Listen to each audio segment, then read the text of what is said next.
Why there are some people who become successful? It is just because of their belief. When you change the belief, you create miracles in your life. आणि आपल्या इथं already बऱ्याच जणांनी already proven दाखवले. से for example मी तुम्हाला सांगते कशी belief change होते की लोखंडाचा तुकडा पाण्यात टाकल्यावरती काय होतो, बुडतो ना. अग्री. पण मग काय झालं, तुमच्यासारख्या एका हुशार व्यक्तीने काय केलं, त्या लोखंडाच्या तुकड्याला आकार दिला, टेक्नॉलॉजीचा वापर केला आणि त्याला आकाशात उडवलं. तसंच तुमच्यासारखा दुसरा एक हुशार व्यक्ती आला, त्या लोखंडाच्या तुकड्याला अजून वेगळा आकार दिला, टेक्नॉलॉजीचा वापर केला आणि पाण्यात तरंगलो. आता मला सांगा, लोखंडाचा तुकडा पाण्यात टाकल्यावर काय होतो, आता बुडतो का?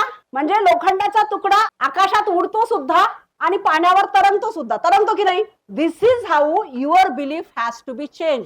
की मी बिझनेस करू शकतो, मला बिझनेस करायचा आहे, मी सक्सेसफुल बिझनेसमॅन होऊ शकतो, ही जर तुम्ही बिलीफ चेंज केली तर definitely you will become a successful businessman.